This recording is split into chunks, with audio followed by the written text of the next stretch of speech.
Apa akan anda lakukan jika tangan kiri anda memegang sumber emas hitam manakala tangan kanan anda memegang emas tulen? Setelah kejayaan menemui tapak galian emas dan tembaga di Madinah pada tahun 2022, negara tersebut mengorak langkah baru dalam penemuan rizab emas. Arab Saudi mengorak langkah baru dalam penemuan rizab emas yang besar di wilayah Mekah. Penemuan ini bakal menambah kekayaan negara Arab Saudi dan berpotensi menjadikan pendapatannya lebih tinggi dari negara Arab lain. Berapakah nilai rizab emas tersebut?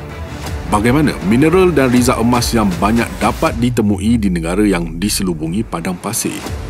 Kekal hingga akhir video ini bagi mengetahui dengan lanjut penemuan emas di Mekah. Sebelum tu, jangan lupa subscribe Astrolab dan on loceng notifikasi anda. Assalamualaikum dan salam angkasa dari Astrolab. Sekilas fakta, Arab Saudi terkenal sebagai pengeluar minyak terbesar di dunia. Arab Saudi mengumumkan penemuan sumber emas di sepanjang 100 km ke selatan lumbung emas Mansurah Masarah di Muhafazah Al-Kurmah di wilayah Makkah. Syarikat Pelombongan Arab Saudi, Ma'adin, yang dilantik menemui pelbagai galian emas menunjukkan potensi untuk mengembangkan pelombongan emas di kawasan itu. Penemuan pertama di bawah penerokaan syarikat yang dilancarkan pada 2022 ini bertujuan membina jalur pengeluaran logam. Ma'adin merancang untuk meningkatkan aktiviti penggalian pada tahun 2024 di sekitar Mansurah Masarah. Penemuan sumber emas direkodkan di sepanjang 100 km ke selatan lumbung emas Mansurah Masarah di Muhafazah Al-Kurmah, wilayah Mekah. Syarikat Pelombongan Arab Saudi, Ma'adin, berkata ia menemui pelbagai galian emas menunjukkan potensi untuk mengembangkan pelombongan emas di kawasan itu. Hasil galian dari beberapa tapak di selatan Uruk sepanjang 100 km ke selatan Mansurah Masarah telah menemui ciri geologi dan kimia yang serupa dengan deposit simpanan Mansurah Masarah. Sampel diambil menunjukkan mendapat emas grade tinggi 10.4 gram per tan emas dan 20.6 gram per tan emas di dua tapak galian 400 meter yang berbeza di bawah Mansurah Masarah. Bermakna emas dengan ketumpatan tinggi ditemui dalam bijih diuji dari lokasi itu. Berdasarkan keputusan ini, Ma'adin merancang meningkatkan aktiviti penggalian pada 2024 di sekitar Mansurah Masarah. Syarikat tersebut terus mengembangkan jejak penerokaannya dalam kawasan Jabal Al-Ghadara dan Bir Al-Tawila, 25 km di utara Mansurah Masarah, di mana syarikat itu memindahkan sumber berjumlah 1.5 juta ounce bagi tujuan pengukuran.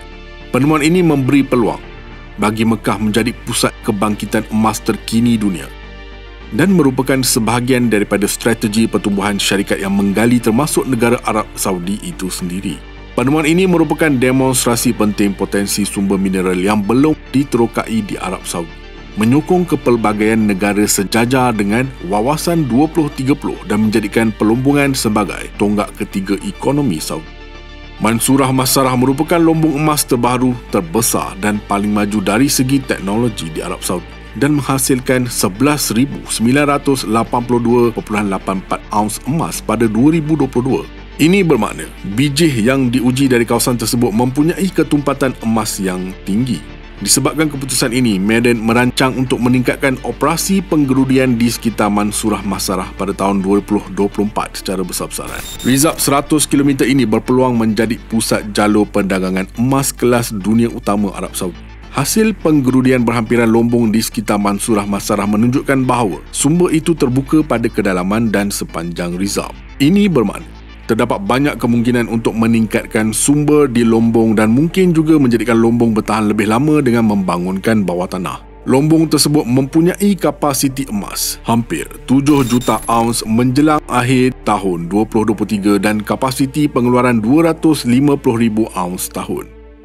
Penemuan ini boleh menjadi permulaan kepada lonjakan emas seterusnya di seluruh dunia dan merupakan bahagian penting dalam rancangan pertumbuhan rantau Arab dan petanda utama potensi sumber mineral yang belum diterokai di Arab Saudi. Selaras dengan wawasan Saudi 2030 dan menjadikan pelombongan yang ketiga sebagai tonggak ekonomi Saudi, Public Investment Fund (PIF) yang merupakan dana kekayaan kerajaan dan pelombong terbesar di Teluk, memiliki 67% daripada Ma'adin, akan membeli aset pelombongan di negara lain.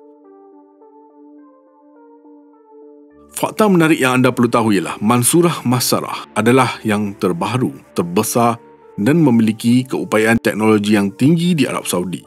Mineral Mansurah Masarah adalah bahan galian yang diperbuat daripada lumbung dan ia sedang dibangunkan sebagai lumbung terbuka bertaraf antarabangsa bagi pembuatan emas daripada batu-batan. Kilang itu menggunakan proses carbon in leach, proses pengoksidaan tekanan dan teknologi autoclave. Kaedah canggih untuk melumbung, memproses dan melindungi alam sekitar digunakan di lumbung ini. Satu aspek yang anda mungkin persoalkan ialah kenapa begitu banyak mineral ditemui di Arab Saudi sedangkan negara tersebut mempunyai gurun yang terbentang luas dan gersang. Arab Saudi kaya secara geologi dan kepelbagaian yang menyumbang kepada kehadiran pelbagai mineral di negara itu.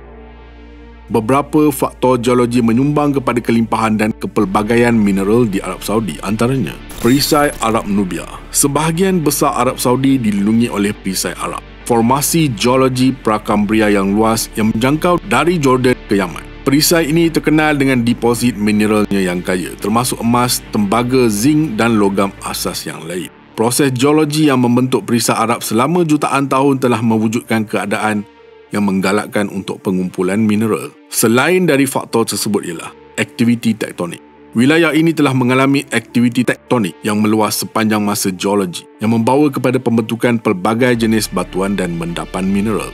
Proses tektonik seperti pelanggaran plat tektonik dan lipatan dan sesar batu yang seterusnya menyumbang kepada penciptaan persekitaran yang kaya dengan mineral. Dari sejarah geologi purba Arab Saudi yang menjangkau berbilion tahun, menjadikan masa yang mencukupi untuk pengumpulan dan kepekatan mineral.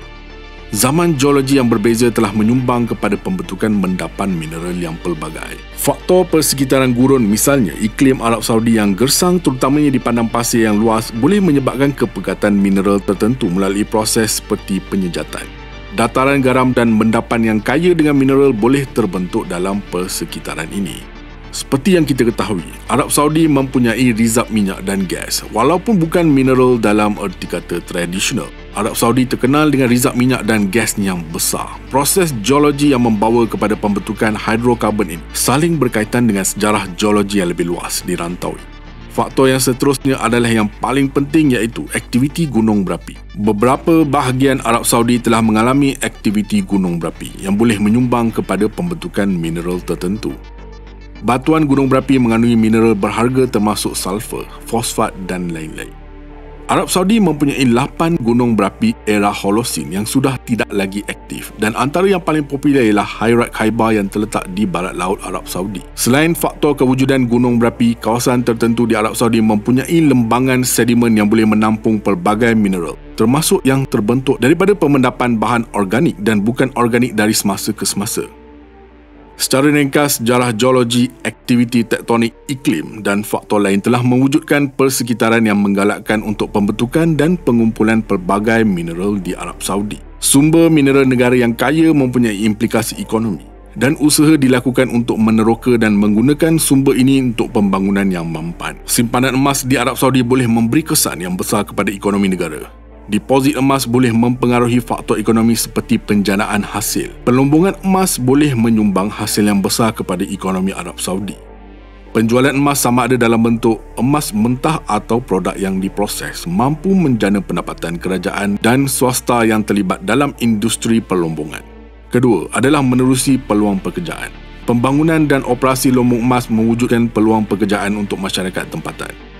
Selain menyumbang kepada pendapatan pertukaran asing, kemasukan mata wang asing ini boleh membantu menstabilkan mata wang negara dan menyokong perdagangan antarabangsa. Dari segi sejarah, Arab Saudi sangat bergantung kepada minyak sebagai sumber pendapatan utama. Kehadiran simpanan emas yang ketara memberi peluang pada kepelbagaian ekonomi. Mempelbagaikan ekonomi boleh meningkatkan daya tahan terhadap turun naik harga minyak dan mengurangkan pergantungan kepada satu komoditi. Satu sahaja yang perlu dirisaukan mengenai penemuan ini. Adakah Arab Saudi akan terus bergantung kepada petrodolar atau menukar strategi baru? Sebarang keputusan yang tidak menyebelahi Amerika Syarikat akan menyebabkan bencana di Arab Saudi. Apa pendapat anda? Jangan lupa like, komen, share dan subscribe. Let's signing off from space.